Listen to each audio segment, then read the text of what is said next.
The streets were already bustling with the usual chaos of the city as Jack maneuvered his battered yellow cab through the early morning traffic. The air was crisp, the kind of sharpness that made you pull your coat tighter around yourself, but the sun peeking through the skyscrapers promised warmth later in the day.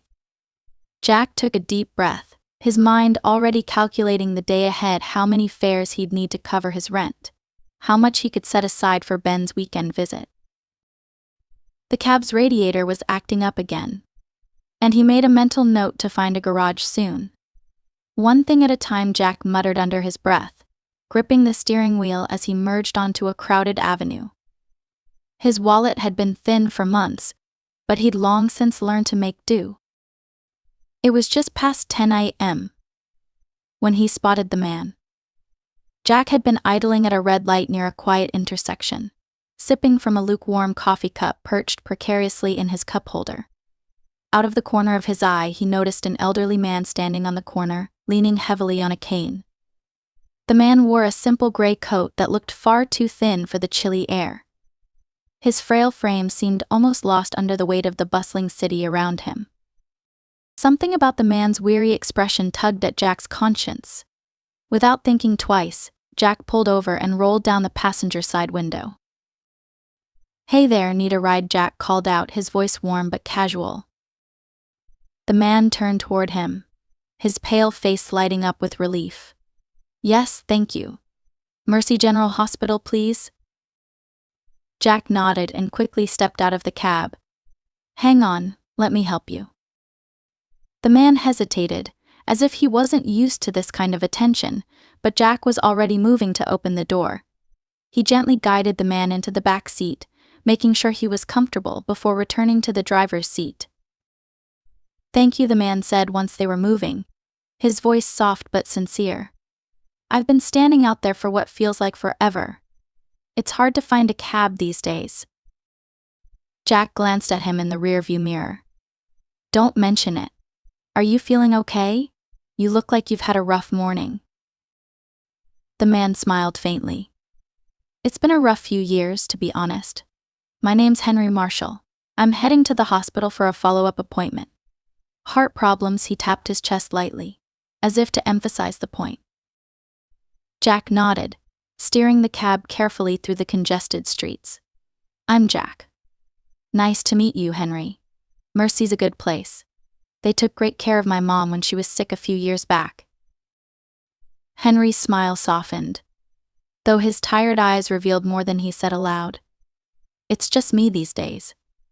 My wife passed 5 years ago, and we never had kids. I manage, but some days are harder than others."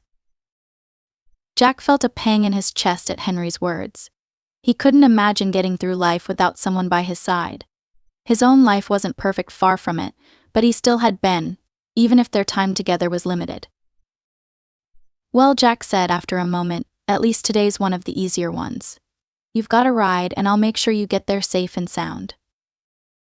The man chuckled softly, a sound that carried both gratitude and weariness. "You're a good man, Jack. The world could use more people like you." As they approached the hospital, Jack glanced back again. "You got anyone meeting you there? Family? Friends?" Henry shook his head.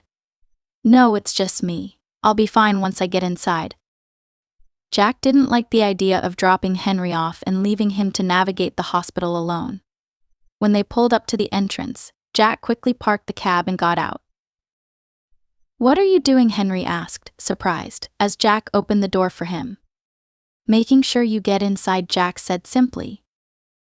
Despite Henry's initial protests, Jack offered his arm for support and walked him through the sliding glass doors into the hospital lobby. A nurse at the reception desk looked up, her expression softening as she saw the two of them approach. "This gentleman has an appointment," Jack said, guiding Henry to a nearby chair. The nurse nodded and came over with a clipboard, taking down Henry's details. Once everything was settled, Henry turned to Jack with a look of deep gratitude. "I don't know how to thank you," Henry said, his voice trembling slightly.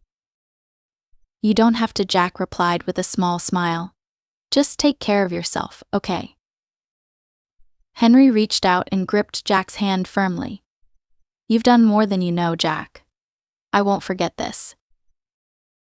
Jack gave a quick wave and headed back to his cab, feeling oddly lighter despite the usual weight of his worries. The day continued like any other, but Henry lingered in Jack's mind, a quiet reminder of how small acts of kindness could mean the world to someone else. The next morning, Jack woke early to the sound of something sliding under his front door. Rubbing his eyes, he shuffled across the apartment and picked up a plain white envelope. His name was written on it in neat, deliberate handwriting. Frowning, Jack tore it open. As he unfolded the letter, his eyes widened, and his heart began to race. Jack stared at the letter, rereading it to make sure he hadn't imagined the words. "Dear Jack, I wanted to express my deepest gratitude for your kindness yesterday. It's rare to meet someone who goes out of their way for a stranger, especially in a world that feels so hurried and impersonal. If you're free, I'd like you to come by my house for a cup of coffee. There's something I'd like to talk to you about. My address is written below. Thank you again. Sincerely, Henry Marshall." Jack set the letter down on the counter and rubbed the back of his neck. The neat, deliberate handwriting carried the same warmth Henry had shown during their brief encounter, and Jack couldn't help but feel curious. What could Henry want? A simple thank you coffee? Something more? Later that day, after finishing a few fares, Jack found himself driving to the address listed in the letter. The streets grew quieter and the houses more spacious as he approached the small neighborhood. His cab rolled to a stop in front of a tidy, single-story brick house with a modest porch. Pots of flowers lined the steps, and wind chimes tinkled softly in the breeze. Jack climbed out, straightened his jacket, and hesitated briefly before knocking on the door. Coming, Henry's voice called from inside. Moments later, the door opened, and there he stood, leaning lightly on his cane but looking far livelier than the frail figure Jack had met the day before. "Jack. You came," Henry said warmly, a smile spreading across his face. Come in, come in." The house was cozy and inviting, filled with the faint scent of coffee and something sweet baking in the oven. The walls were lined with bookshelves, and photographs of Henry and a woman Jack assumed was his late wife were scattered throughout the room. "Take a seat," Henry said, gesturing to a comfortable chair in the living room. A plate of cookies and 2 steaming mugs of coffee sat on the table between them. "I hope you don't mind. I thought we could have a proper chat." Jack eased into the chair, his curiosity growing. "You've got a nice place here." "Thank you. Margaret, my wife, had a gift for making things feel like home," Henry said, sitting across from him. His voice softened as he glanced at one of the framed photos on the wall. "She's been gone 5 years now, but I still feel her everywhere." Jack nodded, unsure of what to say. He understood loss, though not in the same way. After a moment, Henry leaned forward, resting his elbows on his knees. "Jack, yesterday may have seemed like nothing to you, but to me it was everything. You didn't just take me to the hospital. You made me feel seen, cared for. That doesn't happen often these days." Jack shrugged, a little embarrassed. "It wasn't a big deal. You just seemed like you could use a hand." "And that's what makes it special," Henry said firmly. "Most people would have driven off. You stopped, you walked me inside. That's the kind of kindness you don't forget." Henry reached into the pocket of his cardigan and pulled out a small envelope, handing it to Jack. "What's this?" Jack asked, frowning as he accepted it. "Open it," Henry replied with a small smile. Inside was a crisp $100 bill. Jack blinked in surprise, immediately shaking his head. "Henry, I can't take this. You don't have to." "Please," Henry interrupted gently. "It's not much, but it's my way of saying thank you. You don't know how much stress you saved me yesterday. That appointment was important, and I don't think I'd have made it on my own." Jack hesitated, torn between his pride and the reality of his financial struggles. He thought of Ben, the groceries he needed to buy, and the radiator repair he had been putting off. Reluctantly, he tucked the envelope into his pocket. "Thank you," he said quietly. "This means a lot." Henry smiled and leaned back in his chair. "You're a good man, Jack. That much is clear. I hope this isn't the last time we see each other." Jack couldn't help but smile back. "I'd like that."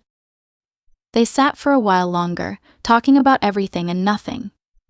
Henry told stories of his years as a history teacher, the pranks his students had pulled, and the quiet pride he had felt watching them graduate.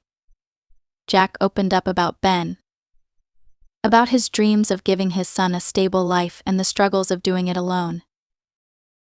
By the time Jack left, the sun was low in the sky, casting the neighborhood in a warm golden light.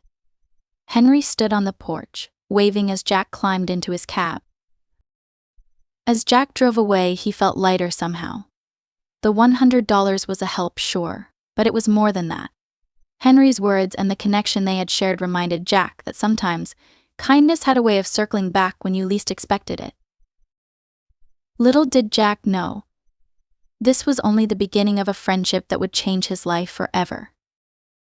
Jack's visits to Henry became a regular part of his week. At first, it was about returning the kindness, making sure the elderly man wasn't lonely and had someone to talk to. But over time, Jack realized that he was getting just as much out of their conversations as Henry was. Henry's home became a little haven for Jack, a place of warmth, wisdom, and laughter in contrast to his usual grind of long hours behind the wheel. The stories Henry told were full of life lessons, from his days as a history teacher to his adventures with Margaret. Margaret had this knack for finding the silver lining in anything Henry said. One day as they sat in the living room, even when things got hard, she'd say, "It's not the end of the world, Henry, it's just a bend in the road." Jack chuckled. "I could use some of that optimism in my life." "You're doing better than you think," Henry replied, giving Jack a knowing look. "You're here, aren't you? You care. That's more than most people bother with." Jack wasn't sure how to respond. He was used to being overlooked, blending into the background as just another taxi driver. But Henry saw him not just what he did, but who he was. One day, Jack decided to bring Ben along for a visit. The boy was a little shy at first, hiding behind Jack as they stood on Henry's porch. "This must be the famous Ben," Henry said warmly, crouching slightly to meet the boy's eye. "I've heard a lot about you." Ben glanced up at Jack, then back at Henry. "Come in." "Come in," Henry said, ushering them inside. It didn't take long for Ben to warm up, especially when Henry brought out a tin of cookies and an old baseball glove he had kept from his younger days. "This was mine when I was about your age," Henry said, handing it to Ben. "It's seen better days, but it still works." Ben's eyes lit up as he slid his hand into the glove. "Thanks, Mr. Henry." Henry grinned. "Call me Henry. None of this Mr. Business." Watching Ben laugh and play catch with Henry in the backyard filled Jack with a sense of hope he hadn't felt in a long time. For years he had worried about not being enough for his son, about the things he couldn't provide. But seeing Ben happy and carefree reminded him that sometimes the simplest moments mattered the most. After that day, Ben often asked when they could visit Henry again. "He's cool," Ben said one evening as Jack tucked him into bed. "And his cookies are the best." Jack laughed, ruffling Ben's hair. "Yeah, he's pretty great, isn't he?" As time went on, Henry became like family to Jack and Ben. He shared meals with them, taught Ben how to garden, and gave Jack advice about everything from fixing his cab to navigating life as a single dad. One afternoon, as they sat on the porch sipping lemonade, Henry's tone grew more serious. "Jack," he began, "there's something I've been meaning to talk to you about." Jack set down his glass, sensing the shift. "What's on your mind?" Henry leaned on his cane, gazing out at the yard. "I'm not as young as I used to be, and my health's not what it once was. I've been thinking a lot about what's going to happen when I'm gone." Jack frowned, uncomfortable with the direction of the conversation. Come on, Henry, you've still got plenty of time. Maybe, Henry said, his voice gentle but firm. But I'm a realist. And I want to make sure this house, the life Margaret and I built together, goes to someone who will appreciate it. Jack's chest tightened. Henry, what are you saying? I'm saying, Henry continued, turning to look at Jack, that when the time comes, I want this house to go to you and Ben. It's not charity, Jack. It's my way of making sure the place is in good hands. You've brought so much life back into it already. Jack stared at him, stunned. Henry, I don't even know what to say. I can't accept something like this. Henry gave him a small smile. You don't have to decide anything now. Just promise me you'll think about it. Jack nodded slowly, his thoughts swirling. He couldn't imagine taking something so significant, but the idea of giving Ben a real home, a place where they could build a future, was almost too good to ignore. For the next few weeks, the conversation weighed heavily on Jack's mind. Every time he saw Ben laughing with Henry or running around the yard, he felt a mix of hope and doubt. Could he accept such a gift? Was he worthy of it? Little did Jack know, Henry's plans would soon take on a new urgency. The crisp autumn air filled Henry's backyard as Jack and Ben helped rake the fallen leaves. Henry sat nearby in a chair on the porch, his cane resting against the armrest. He looked content, but Jack couldn't help noticing the fatigue in his eyes. Henry had been moving slower lately, his voice softer than usual. Dad. Watch this, Ben shouted as he leaped into a pile of leaves, scattering them everywhere. Jack laughed, shaking his head. I just raked that. Henry chuckled, his face lighting up with joy. Let the boy have his fun. You can't rake without jumping in at least once. As Ben dashed off to gather more leaves, Jack climbed the steps to the porch and sat beside Henry. How are you feeling today? Jack asked, trying to keep his tone casual. Henry shrugged. Not bad, but not great either. I've got another checkup next week. You know how it goes, one appointment after another. Jack nodded, his chest tightening. He had grown to care deeply for Henry, and the thought of losing him was a weight he couldn't shake. You're a stubborn one, though, Jack said with a small grin, trying to lighten the mood. I don't see you giving up anytime soon. Henry smiled but didn't respond right away. Instead, he reached over and placed a hand on Jack's shoulder. Jack, I've lived a long life. I've seen good days and bad ones. And I've learned that the best thing you can do with the time you have is make sure you leave something meaningful behind. Jack swallowed hard. You've already done so much, Henry. You've been like family to us. Henry nodded, his gaze steady. That's why I know this house will be in good hands when it's yours. I've already started making arrangements. It'll be waiting for you and Ben when the time comes. Jack opened his mouth to protest, but Henry held up a hand to stop him. No arguments, Jack. This is my decision. You and Ben have brought life back into this house. I can't imagine it going to anyone else. Jack nodded reluctantly, his emotions swirling. I'll take care of it, Henry. I promise. Henry's face softened. That's all I needed to hear. The weeks passed, and Henry's health began to decline. He spent more time resting, but he never lost his warmth or sense of humor. Jack and Ben visited often, bringing meals and keeping him company.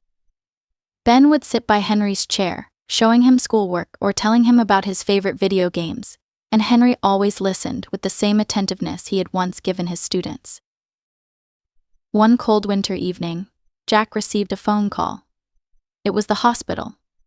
Henry had been admitted earlier that day after feeling short of breath. Jack's heart sank as he listened to the nurse's calm but serious tone.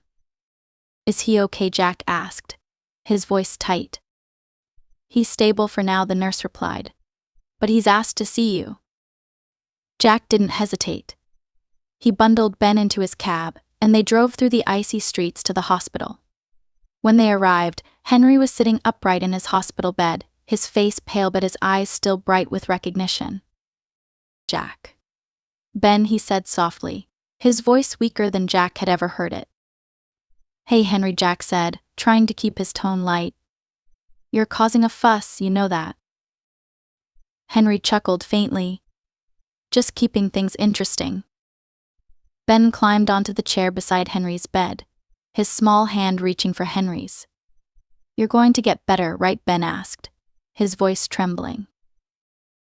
Henry smiled, patting Ben's hand gently. "We all get better in our own way, kiddo." Jack's throat tightened, but he forced himself to stay composed.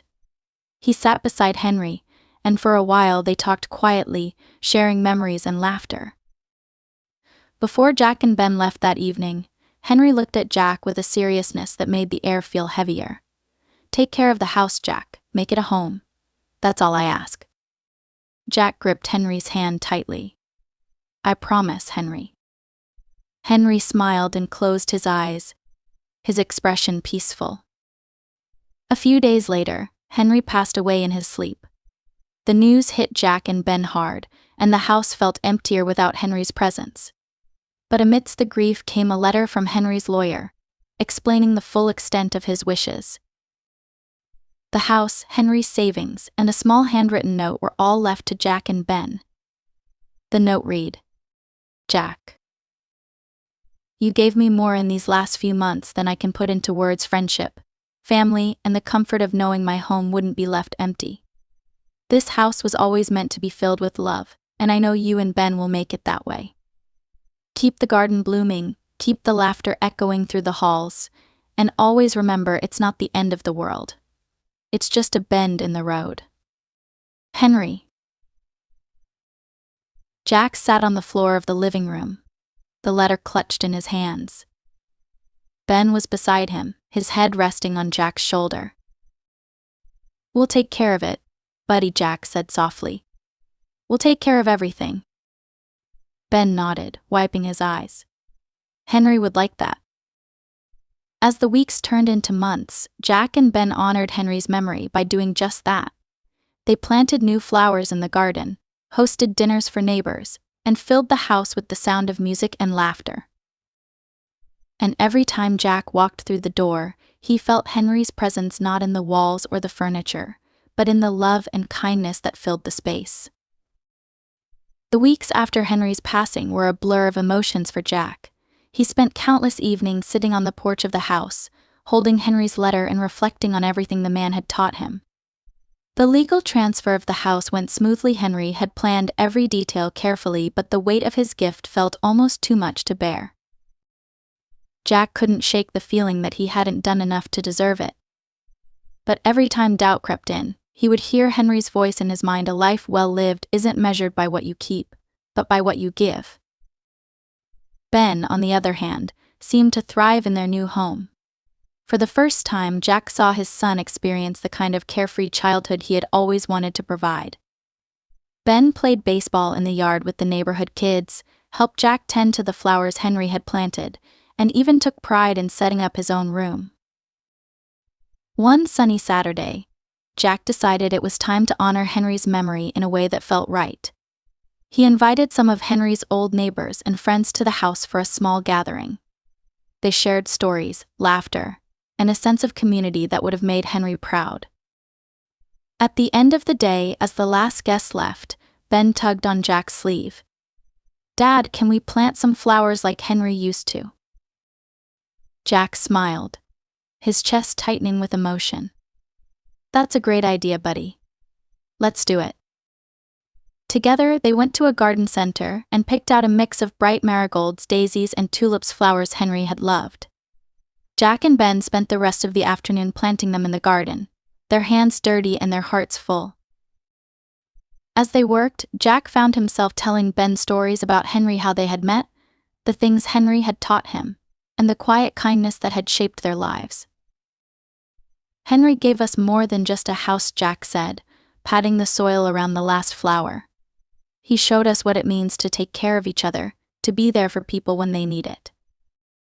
Ben looked up at him, his face serious. "We'll take care of it, Dad. Just like Henry wanted." Jack ruffled Ben's hair, his throat tightening with pride. Yeah, we will. Years passed, and the house remained a place filled with laughter, love, and the echoes of Henry's legacy. Ben grew up in its walls, carrying the lessons he'd learned from Henry and his father into the world. He would often sit on the porch with Jack, listening to stories about the man who had changed their lives with a simple act of kindness. One spring morning, Jack sat in the garden, now vibrant with the flowers he and Ben had planted year after year. He looked out at the house, his home, and felt a deep sense of gratitude. It all started with a single ride to the hospital. A small moment of kindness that had grown into something so much bigger. Jack smiled to himself, hearing Henry's voice one last time. It's not the end of the world, Jack. It's just a bend in the road. And as the sun rose higher, casting its golden light over the garden, Jack knew he would carry Henry's lessons forward for the rest of his days.